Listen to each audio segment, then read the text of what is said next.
Olá, o tema de hoje é a PEC 66 de 2023. O tema dessa PEC são novas alterações para pagamento de precatórios e RPV, requisição de pequeno valor. A OAB já tem se manifestado de forma contrária a essa possível alteração. Por que possível alteração?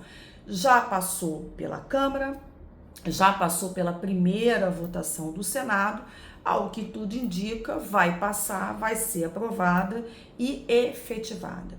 Então, primeiro eu vou dar um conceito para vocês do precatório, de RPV, essa diferença e do que elas se tratam, né, do que elas se referem. Um pequeno histórico sobre a evolução dessas alterações relacionadas ao artigo 100 da Constituição Federal e as razões pelas quais a OAB é contrária por conta das consequências que essa alteração pode trazer. Já posso dizer, já de início, que a razão pela qual essa PEC, tá caminhando, tá sendo votada e vem esse tipo de alteração, se refere ao ajuste de metas fiscais, o ajuste do orçamento, e especialmente com relação às despesas. Então, esse sim já é mais uma das razões de alteração para a adequação do orçamento público e principalmente dessas metas fiscais, para não ocorrer aí o superendividamento no caso específico da União. E aí vamos lá, O primeiro conceito então se refere a precatório. Precatório, ele é um título executivo judicial. Ele se refere a alguma dívida que uma União, Estado, município, enfim, que os entes da federação têm com relação às pessoas físicas, pessoas jurídicas, provenientes de decisões judiciais. Então você ingressa na justiça, sei lá, pode ser um acidente de trânsito, uma indenização, enfim, uma diferença ali tributária, qualquer ação judicial. E você ingressa na justiça e obtém então o direito de ressarcimento, de pagamento de determinado valor. Quando esse valor é pequeno, no âmbito da União, até 60 salários mínimos. No âmbito dos estados, Distrito Federal, até 40 salários mínimos. E no âmbito dos municípios, até 30 salários mínimos, é o pagamento na forma de RPV, requisição de pequeno valor. Esse aí é mais tranquilo de receber. Por quê? Porque a partir do momento que vai a ordem judicial para efetuar esse pagamento, o órgão responsável, fazendário, que seja, ele tem ali um prazo de 60 dias para efetuar esse pagamento. O RPV, então, ele está dentro do orçamento público e é fácil de receber. O problema são os precatórios, que são valores superiores a essas margens, a esses limites que eu coloquei agora, e aí já ingressa no orçamento público para o próximo ano, não significa que vai pagar. Precatório é um negócio muito complicado, durante muitos e muitos anos, décadas, os entes da federação não pagavam os precatórios, e aí foi rolando uma dívida, tinha precatório aí de 30, 40 anos sem ser pago. Era comum as pessoas falarem, eu vou morrer e não vou receber esse dinheiro, por conta de orçamento público. Não tem dinheiro, não vou pagar, tem previsão. Então, no primeiro momento, nós tivemos uma alteração relacionada ao artigo 100 da Constituição Federal, que especificava a preferência de pagamento no caso de idade, então, um precatório em favor de um idoso, e de natureza alimentar, indenizações, ressarcimentos de natureza alimentar. Então, num primeiro momento, nós tivemos essa alteração para priorizar precatórios. Isso ajudou, mas não solucionou. Começou novamente a ter problema de inadimplência, as pessoas não terem a menor noção, previsão de quando receber. E a coisa foi evoluindo de um jeito que, num determinado momento, Ministério Público, os tribunais passaram a exigir, desses entes da federação uma postura mais concreta. E nós tivemos dois caminhos aí. O primeiro é a possibilidade de parcelar, de fazer acordos e parcelar. Então, assim, até hoje é possível você fazer um acordo para receber um precatório. Aliás, eu até aconselho, né, com essa situação de jamais receber ou sabe lá quando vai receber, às vezes é mais vantajoso fazer um acordo. Qual é o problema do acordo e por que muitas pessoas não querem fazer? Porque no acordo, ambas as partes têm que abrir mão de alguma coisa. E no caso, para que ocorra o acordo, normalmente o ente da federação faz o quê? Ele pede um desconto. Eu vou te pagar 60%, vou te pagar 50%, você me dá um desconto, sei lá, de 40%. Então não vem o valor integral da dívida. Então esse é o primeiro ponto com relação ao pagamento. O segundo é o parcelamento, pagar de forma parcelada. Bom, pelo menos você vai receber, parcelado ou não, se recebe, né? Então a gente tem essa situação, mas mesmo assim, os precatórios, pagamentos precatórios, gente, sempre foi um problema, né? Principalmente para os credores. De modo que, mais ou menos ali, 2015, 2016, aí eu aponto especificamente o caso do Tribunal de Justiça do Rio de Janeiro, porque isso foi meio emblemático na época ali, 2015 até 2018, né? O Tribunal de Justiça do Rio de Janeiro passou a tomar a postura de bloquear as contas. Talvez muitos aqui vão lembrar, municípios tiveram suas contas bloqueadas para pagamento de precatórios. Mas por que isso ocorreu, essa medida tão drástica, né? Essa postura tanto do Ministério Público como do Tribunal de Justiça exigir esse tipo de coisa? Porque começou a ter os parcelamentos, mas os parcelamentos não começaram, né, a ser cumpridos da forma combinada, de parcelar e pagar.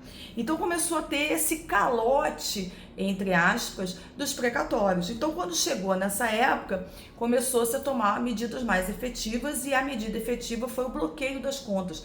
Diversos municípios no estado do Rio de Janeiro, nessa época, tiveram suas contas bloqueadas por conta de dívidas de precatório. E aí, nesse meio do caminho, né, entre mais ou menos 2000 até essa época, passou-se a exigir o quê? Né? Já que vai parcelar, ok, então vamos fazer o seguinte, vão haver depósitos mensais correspondentes a 1/12 aí da receita corrente líquida do ente da federação, então, por exemplo, do município, depósitos mensais, e esses depósitos mensais, numa conta especial do Tribunal de Justiça, destinado ao pagamento desses precatórios, e aí, né, o Tribunal de Justiça começou então a administrar isso. Só que, novamente, né, esses depósitos aí foram inadimplidos e ainda corre esse risco de ter inadimplemento. Então, volta e meia aí, você vai ter notícia de contas, né, bloqueadas em qualquer lugar do país por conta de não pagamento, pelo menos do parcelamento dos precatórios.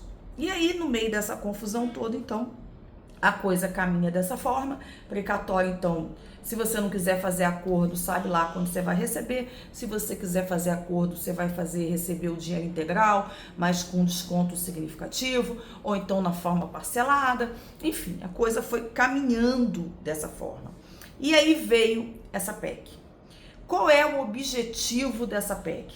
Alterar, então, essa estrutura atual de pagamento de precatório para atender as metas fiscais.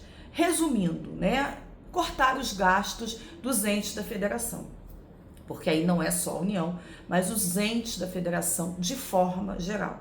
Então, assim, primeiro ponto, né, essa PEC, ela traz novos critérios de pagamento e parcelamento. Ela muda com novos prazos, maiores prazos e valores menores de parcela. Ou seja, essa PEC, então, ela permite renegociar esses precatórios de outra forma, né? Pagar por mais tempo e com valor menor da parcela, para evitar, então, o quê? O aumento aí, né, da dívida pública e o não cumprimento das metas fiscais. Então, esse é o primeiro ponto. Existe ali, como segundo ponto, uma regra de escalonamento com relação a esses pagamentos, né? De como que isso vai ocorrer.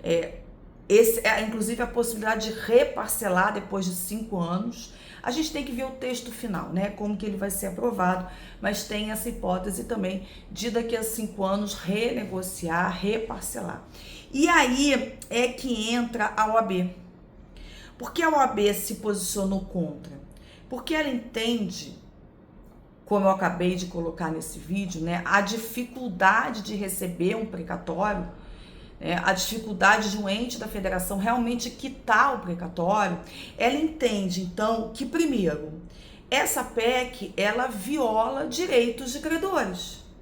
Credores que têm direito de receber determinados valores e, né, vão ficar mais ainda à mercê da possibilidade de pagamento dos entes da federação. Então, assim, já é difícil de receber, com novos prazos, novas parcelas, possibilidade de renegociar, né, e toda uma estrutura que está sendo colocada para justamente reduzir o impacto no orçamento público, esses credores vão ser atingidos. E aí, consequentemente, haveria uma espécie de calote, principalmente com relação aos estados e municípios. Então, a OAB ela se preocupa com isso nesse sentido, né? Eu vou violar direitos credores e eu vou permitir, vamos dizer, esse retorno aí, né, do calote, e especialmente de estados e municípios que vão parar de pagar e ponto final, né?